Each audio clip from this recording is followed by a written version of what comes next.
Parehong ipinapanukala sa Senado at Kamara na bigyan ng kapangyarihan ng Independent Commission for Infrastructure na sisiyasat sa mga anomalya sa mga infrastructure project. Sa Senate Bill 1215, bubuo ng isang Independent People's Commission o IPC. Sa House Bill 4453 naman, Independent Commission Against Infrastructure Corruption o ICAIC ang itatawag. Sa parehong bersyon, may 5 miyembro sa komisyon at retiradong mahistrado ang uupong chairperson, sa halip na 3 miyembro at isang chairperson na kasalukuyang setup ng ICI. Kabilang sa mga balak gawing pangil ng komisyon, full access sa lahat ng government records, paghahabla sa mga sangkot sa anomalya at sa mga haharang sa investigasyon, pagrerekomenda ng immunity sa mga testigo, pag-issue ng mga subpoena at pagpaparusa sa mga lalabag sa mga utos.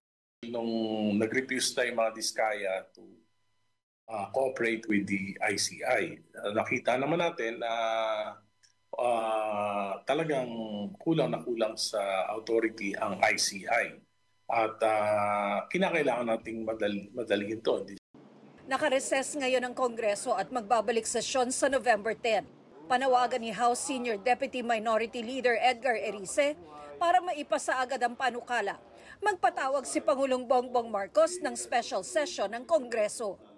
Pero para kay Senate President Tito Soto, hindi pa kailangan ng special session. Diringgin ng Senado ngayong linggo ang panukala.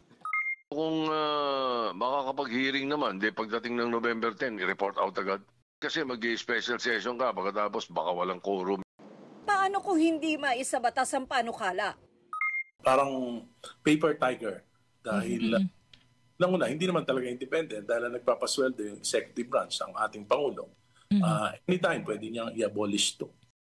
Sakaling maisabatas ang panukala, sabi ni Soto, hindi na kailangan bumalangkas pa ng implementing rules and regulations para maipatupad ito. Tigilan na nila yung IRR. Alam mo kasi IRR, gumagawa sila ng sariling batas Apo, yung mga yung executive department pinakikialaman yung IRR Sinusubukan namin kunin ang pahayag ng Malacanang at ng ICI, pero dati nang sinabi ni Pangulong Marcos na hindi makikialam ang Malacanang sa investigasyon ng komisyon. Sabi ni ICI Executive Director Brian Hosaka, kinikilala nila ang kapangyarihan ng Kongreso na gumawa ng batas para palakasin pa ang komisyon. Sa ngayon daw, itutuloy ng ICI ang mandato nito alinsunod sa Executive Order 94 ng Pangulo para mapanagutan nila ang mga sangkot sa katiwalian at maibalik ang pera ng taong bayan. Paliwanag ni Hosaka, ang pondo ng ICI ay nanggaling sa contingent fund ng Executive Branch. Kailangan daw itong gamitin para mapabilis ang investigasyon. Pero kahit ehekutibo ang nagpopondo sa ICI, hindi raw nakasalalay dyan ang pagiging independent ng komisyon.